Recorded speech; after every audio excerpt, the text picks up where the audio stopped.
we are more miserable than ever. The idea that we can achieve happiness by maximizing pleasure and minimizing pain has been popularized, but the reality is, pleasure alone cannot make us happy. The solution?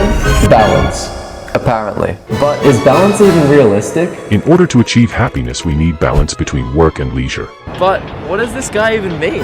So much advice out there tells us to find balance, but is it even right to be chasing it? And if you find balance, can you just have it? Or is it inevitable that you'll just keep falling off? These internet people and philosophers are right. Balance is important, but the true definition of balance is to have equality or equivalence. So like a 50-50 split. Yeah, Derek, like that. Well, that seems completely unrealistic. Yes. Yeah. By the way, guys, if you're new here, I let Derek help out sometimes, which makes the videos... It makes them more spicy. Yeah, that. Anyway.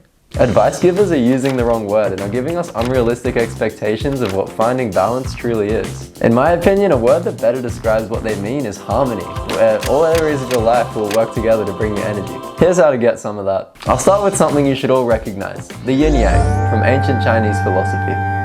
Yin, the dark side, represents all things flow, the moon, the earth, feminine, water. And the yang, the light side, represents all things go, the sun, the sky, masculine, fire. Being aware of what activities encourage these yin and yang energies will help us to live more harmoniously. Its teaching is that everything has an opposing force, and to find the answers that you want, you may need to look at the other end of the spectrum at what may not be so obvious. We can't understand light without dark or happiness without sadness, because otherwise, how would we know what either looked or felt like? Only this one and this one together. You want to know what is freedom? Deal with the restrictions. What is relaxation? Contemplate a little bit about what is tension. That's what these little dots in the yin-yang represent, that we can't have one without the other. It's the constellation of both. You have the warrior, then you have the monk. In the core, maybe there is the warrior, but the way how he behaves, it's the monk. Even when experiencing yin, we need to be able to call upon our yang. How can we apply this to our lives? How is our yin and yang either balanced or imbalanced, and by what?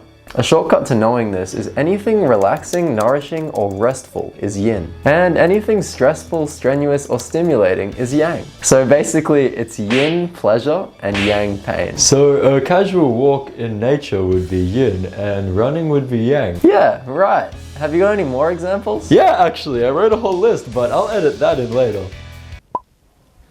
Great, thanks. So really at one time or another, we can't be doing both a yin and a yang activity. It either falls into one category or the other. And harmonizing your energy is more of a teetering between the two. Slightly backwards, then slightly forwards. You're never at 50-50. It's about awareness of your energy and knowing when to switch it up. Knowing when to maybe push yourself a little bit or to give yourself some relaxation time. Derek, what is all this? I told you I'd edit it in later. Yeah, I thought you were gonna put it in before, like right after you finish speaking. I make the videos more spicy. I just wanted to make people smile. Derek! Here's why it's important to flow between yin and yang for life satisfaction. The reality is, we need some sort of self-inflicted pain like hard work to be truly satisfied with our lives. Pain is almost never enjoyable, but in the long run, it enhances our levels of pleasure in ways that simply seeking pleasure just cannot achieve.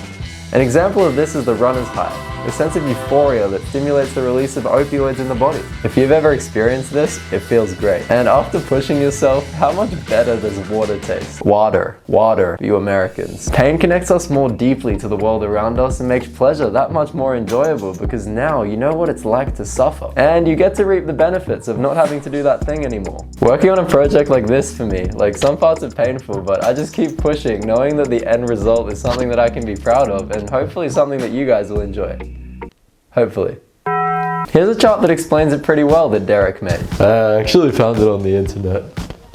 Too much pleasure and no pain means that whenever you're doing something that doesn't give you pleasure, sadness smacks you in the face. Things like meditation, seeing friends, watching movies, and scrolling socials in all the spare time you have, instead of taking steps towards your bigger goals, leads to a reliance on only pleasure all the time to live a good life, and your goals suffer. And too much pain, only focusing on your goals, leaves your emotions behind, leaves you living a life of accomplishment, but where are your friends? And where's the fun? And where's the time to give back to yourself? The harmony of pleasure and pain can be different for each individual, but I guess I'm here to tell you that you'll just have to figure it out for yourself. Sorry. Through experimentation and through experiencing the spectrum of what it feels like to push yourself for long periods of time, and what it feels like to solely relax for long periods of time, it's only then that you can find the middle ground, where the yin and the yang are harmonizing to recharge your energy instead of draining you. And as you've probably picked up, everybody's looking for something that you literally cannot find. You'll never find the balance the same way that no young person will ever find the perfect job, and no one will ever feel like they're making an impact every day, and no one will ever have happiness every day. Complete balance, unrealistic. Harmony or balance is a journey, a constant search. We need to accept that it isn't something that we can hold. To stay happy, healthy, and overflowing with love and good vibes, we can't rely on balance as the answer to all of life's problems. We instead need to surrender and spend our lives constantly looking for it, conscious of our habits and actions. If you enjoyed and want to support me, you know what to do. I love you, and goodbye.